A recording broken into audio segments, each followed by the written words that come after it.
Ken, mau Islam kok ndak menyenangkan. Dan nuwun sewu ya, Islam itu rahmat. Kamu disuruh gantiin Islam bisa ndak?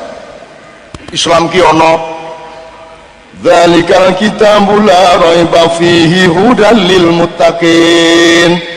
Bisa nggak kamu menggantikan ayat itu? Tampil kemana-mana sesuai dan sepadan dengan ayat itu. Kamu tidak bisa menggantikan. Al-Quran begitu indah, orisinal dari Allah. Jadi kamu yang butuh pembelaan dari Islam. Begitu kamu masuk Islam, kamu dibela oleh Allah, betul enggak? Jadi nggak usah GR kamu yang membela Islam.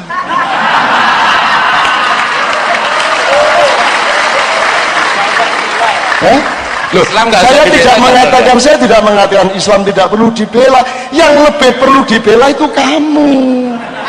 Nah, Allah membela kamu dengan syarat peganglah Islam, gitu loh. Nah, kalau Islam yang seharusnya jadi teken, malah ngongkon kene sing jadi teken, lalu teken-teken. Nah, kan kita jalan tongkatnya itu Islam. Lah kalau tongkatnya ini minta kita bela, lah wong sing marake mlaku dedeki ana tongkat malah tongkate aku tuntunan mlaku lah terus piye? Ini belum ngomong subjek objek dalam bahasa. Aku membela Raffi. Artinya adalah Raffi bukan aku. Arti yang lain adalah aku bukan Raffi. Jadi kalau aku membela sesuatu atau seseorang berarti seseorang atau sesuatu itu bukan aku, bener nggak? Kalau aku membela Islam berarti aku bukan Islam, jelas. Rawahu Kiai Toto, gitu kan? Saya enggak marah, enggak apa-apa, maksudnya baik. Tapi kalau Anda ingin membela Islam, nomor satu adalah kemanapun Anda tampil, mereka semua merasa dibela oleh Anda, kan begitu? Bukan merasa terancam oleh Anda. Gitu loh, Rek. Nek perasaku, nek nganggo akal kalau pikiran. Nek ora ya mbok piye meneh. Ada komentar, Pak, soal belo-belo iki? Enggak, ini soal negara-negara Islam tadi. Oh iya, kan, iya. Kita ini kan sebenarnya kayak kalau dari sisi uang, sisi ekonomi, negara-negara Islam itu kan sangat kaya sekali. 10% saja lah duitnya Arab itu diambil dari New York itu, dari Wall Street, itu runtuh itu. Tapi kan Sanun tadi ceritakan apa-apa itu kan bukan kekuatannya ini, niatnya. Lah kalau tidak ada niat memang untuk membangun peradaban Islam, sistem perekonomian Islam yang kuat dan sebagainya, ya uang-uang negara-negara Arab masuk Libya dan sebagainya yang menguasai hampir mayoritas pasar modal, pasar uang di seluruh dunia itu, ya malah salah-salah bisa dipakai ngebom negara-negara Islam. Kan biniatnya itu. Akhirnya sekarang negara-negara Arab kan justru tetap didikte oleh itu. Jadi makanya ya tadi, ya kita bersama-sama mudah-mudahan ada kesempatan situasi bisa menjadi lebih baik. Saya kok enggak begitu tertarik sama kategori gitu, dan terminologi seperti itu. Ora patheken aku ora arep ngono-ngono kae. Sing maju karo sing ora maju itu lah menurut pikiran mereka. Menurut pikiran saya dari dulu punya teori sendiri. Aku dikongkon kita disebut negara berkembang mbahmu. Aku ora arep nututi kowe kok. Kita dibilang negara terbelakang terus mengejar Amerika. Lah mau aku ngejar Amerika, wong Amerika ning mburiku kok. Ngono aku mengejar. Opone sing ngampus ke Amerika? Aku njaluk opone sing ngampus ke Amerika? Kono bedane Indonesia karo Bali ora iso kok. Opone? Siapa bilang itu negara maju? Yang negara maju itu ya manusia Indonesia. Nek negarane ben ora maju ora apa-apa. Ning menungso Indonesia, manusia Indonesia ndak terlawan. Hidup dalam penderitaan bisa, hidup dalam kebodohan mampu. Orang Indonesia tidak bisa diapa-apain. Dalam survei internasional, manusia dan bangsa yang paling sering dan yang paling bergembira itu bangsa Indonesia. Karena bangsa Indonesia untuk gembira tidak bergantung berapa jumlah duitnya. Itu loh, kene kira duit itu malah guyu cekakaan. Apaan ada hujan bangsa pekok tenan ini. Jadi Mas, mereka Mas yang bikin kriteria tentang peradaban baru itu Mas, Anda tidak usah percaya itu geng Mas. Anda pikir PBB itu serius, itu juga cuma satu geng, satu jaringan. Hadiah Nobel, jangan percaya, itu cuma jaringan. Itu kolusi internasional. Hadiah apa misalnya kalau film, hadiah Oscar apa award, itu juga jaringan. Itu cuma, jangan percaya. Orang Islam itu memang tidak boleh maju menurut mereka. Jadi kalau Islam maju, mereka tidak senang. Islam itu harus miskin, harus kumuh, harus bodoh, harus kampungan. Tidak apa-apa, biarkan mereka menganggap kita kumuh, kampungan dan bodoh. Kita diem-diem menikmati kekayaan kita. Ngono ta? Aku luwih sugih kok. Aku luwih sugih saka kanca-kancaku Amerika, Malaysia, Inggris sing jabatane dhuwur, aku luwih sugih. Tandane sugih apa? Kono nraktir mangan wele abot ra karu-karuan. Aku iki duwe duit 20 juta, tak kakek 35 juta coba. Kuwi kedaden kuwi aku. Aku iki dikai honor tak pikir 50 juta. Saking optimisku langsung transfer. Iki tak kai 10, iki tak kai 15, iki tak kai 10, jumlahnya 35 juta. Bareng tak buka 20 juta. Lah, malah tombok. Tapi dalam Islam itu keindahan. Suksesku tidak pada uangnya, tapi pada keikhlasanku dan kegembiraanku kita mentransfer. Meskipun ketika ketahuan aku tombok 15 juta, ono misue sithik.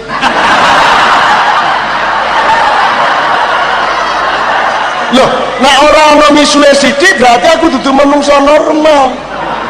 Apa njur kejagol watu, dek astagfirullah. Terus tiba, dek subhanallah. Ana pengen kan kalimat thayyibah entek. Misalnya aku ngene iki ya, subhanallah, alhamdulillah. Nah, kira-kira ping 4 wis emoh kalimat thayyibah. Sumeneng ta sumeneng. Ya lah. Aku menungso. Akhirnya tandanya manusia itu punya mulut, punya anus. Oh, nek menungso ki kudu gelem ngentut, kudu gelem nising. Masa menungso ora gelem, nah, nising kuwi misuh kuwi. Apa ora nising kuwi? Ayo mesti ngomong nising elek. Lah yo misuh kuwi nising saka cangkem ngono lho. Lah masa ora entuk ki lho, wah jan. Sing ora entuk misuhi wong. Nek misuh dhewe yo bentuk. Apa meneh nek ngimami kedawan wis surate. Misuh kabeh ya janune. Kene iki sembayang wis ngantuk-ngantuk, buka urung tutup. Kene iki urung karuan waret, begitu sholat tarawih kok wah Al-Baqarah iki.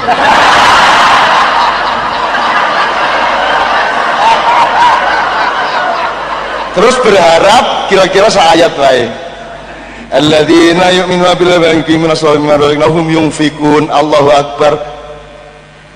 Walladzina, waduh. Yes, rakaat pertama isi sabar. Ya Allah, dalam hati kuatkanlah. Rakaat loro, lu kok diteruski Al-Baqarah? Wah ketoke sak trawean Al-Baqarah kabeh iki. Wah, kesabarannya turun. Terus rakaat ketiga, wah jan iki imame iki ora mudeng. Ngono ndero ati to. Rakaat keempat wis ora duwe intelektual meneh, wis gari emosional, bajingan. Ngono ta? Ya. Makanya perlu kearifan, perlu ilmu sosial, perlu tasamuh, perlu toleransi, perlu kesanggupan untuk memperkirakan bahwa makmum kita itu macem-macem. Ono sing alim banget, ono sing lagi mlebu Islam, ono sing ngadeg kuat, ono sing asam urat, ono sing lah macem-macem. Ojo dawa-dawa. Kau ya? Loh, nah itu bisa dibayangkan Cak Nun di sana di pojokan kira-kira bayangke Cak Nun kok arifnya 20 tahun yang lalu kayak apa wong saiki wae kaya ngono gitu ya. Maksudnya Bukan maksudnya Cak Nun 20 tahun yang lalu itu kayak apa wong saiki saja sudah seperti ini gitu loh. Loh, aku mbiyen luwih arep aku biyen. Oh,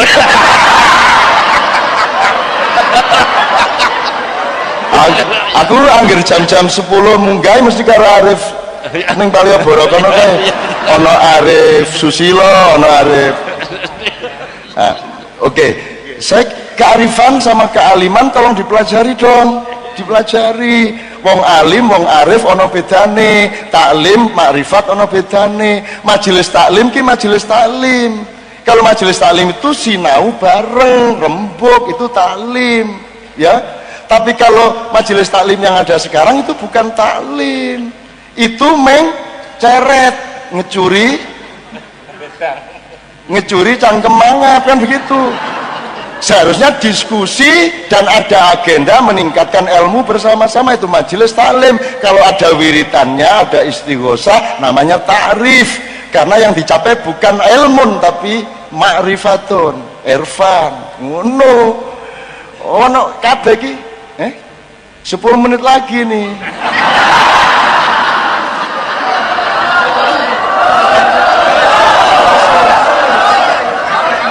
Aku manut bisa tekan sahur ya Cak Nun. Kira-kira nek aku leren 10 menit harus kuantomi ora iki.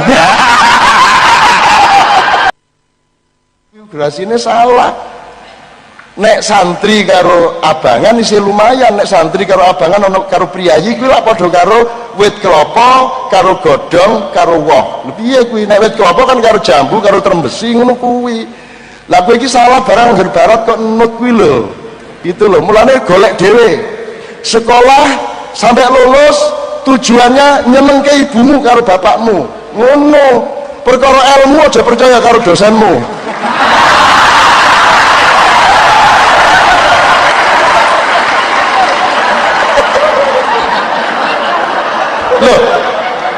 Loh apa gunane nek kowe ning dadi teruse dosen? Gunane ilmuwan kuwi golek dhewe. Jadi ketika bikin skripsi menurut toh ibit lapsit ngono kae itu kan pas skripsi. Ning di luar kelas kowe kudu menurut saya. Ngono. Nek menurut saya ning nggon skripsi ra entuk. Ra lulus. Dosenmu njur ngomong iki sapa?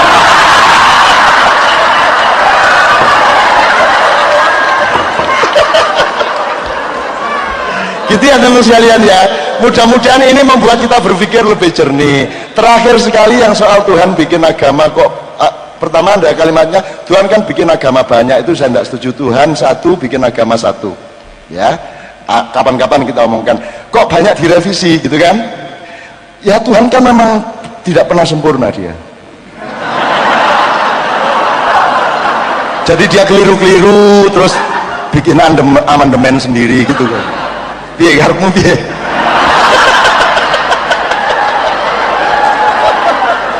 Jadi Gusti Allah gawe salah ngene wae. Kowe iki masamu Gusti Allah iki dosen UGM ngono piye?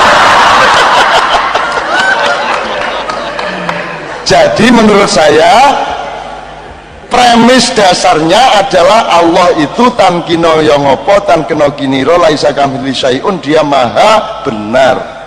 Sehingga tafsirmu jangan mengandaikan Tuhan itu bisa punya kesalahan dan punya kelemahan. Gitu loh Mas. Nah sekarang aku duwe tafsir kuwi ning rada dawa, singkat wae ya. Singkat wae. Kenapa Al-Qur'an tidak langsung dikasih Nabi Adam? Kok 7 abad setelah 7.000 tahun setelah Nabi Adam baru dikasih Quran? Terus aku tahu takon Mas Jibril jenengan panggil Gusti Allah. Ambok siang sisan mawon Nabi Adam niku diciptakan terus dicekeli Quran lampun beres. Terus karepmu piye Nun? Nggih jenengan panglet. Terus Jibril munduk-munduk kae nyun sewu niki enten tiang Indonesia panglet. Kok mboten langsung ke Quran. Terus Gusti Allah mesem. Nek kae karep dadi Gusti Allah dadi Gusti Allah dhewe kono. Aku aku tak golek nggon liya ngono ya.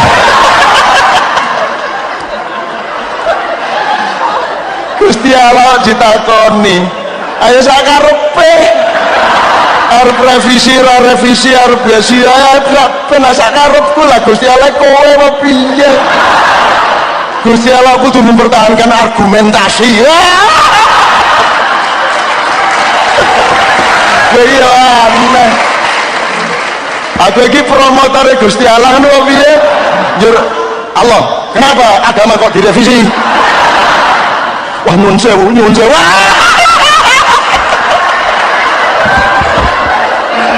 Kowe iki pendidik ngarepe Gusti Allah kok ditekani Israel kapok ngene.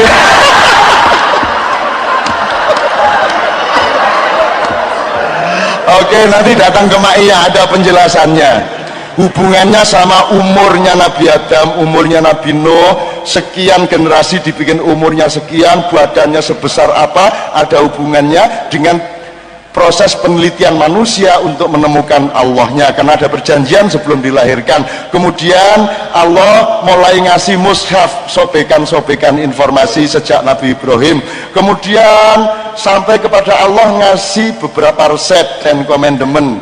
Kalau bahasa saya beluluk kemudian dievolusikan, bukan direvisi, dievolusikan menjadi cengkir itu namanya Zabur. Cengkir dikembangkan ben iso didol ning marung dadi es degan, maka Injil itu adalah berposisi degan. Degan dikembangkan, dievolusikan menjadi sempurna jadi kelapa, namanya Al-Qur'an. Kenapa kok tidak semula sejak awal? Hakmu takon ki apa?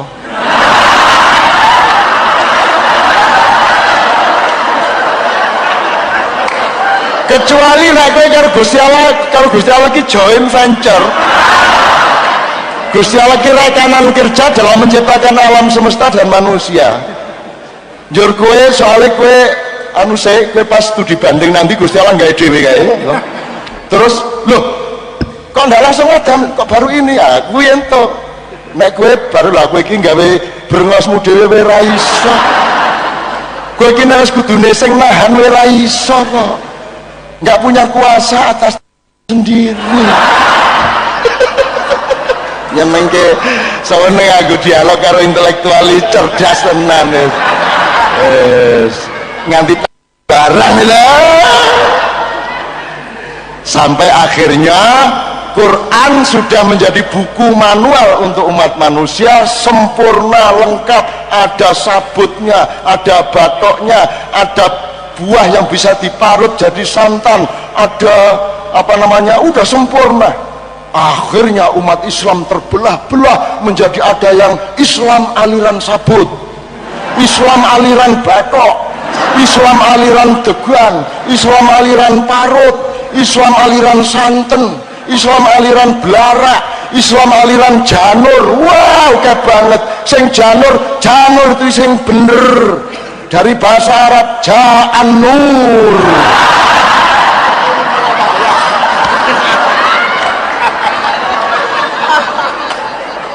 Oh no meneh. Jadi mari kita ingat Islam adalah keseluruhan kelapa yang sempurna itu.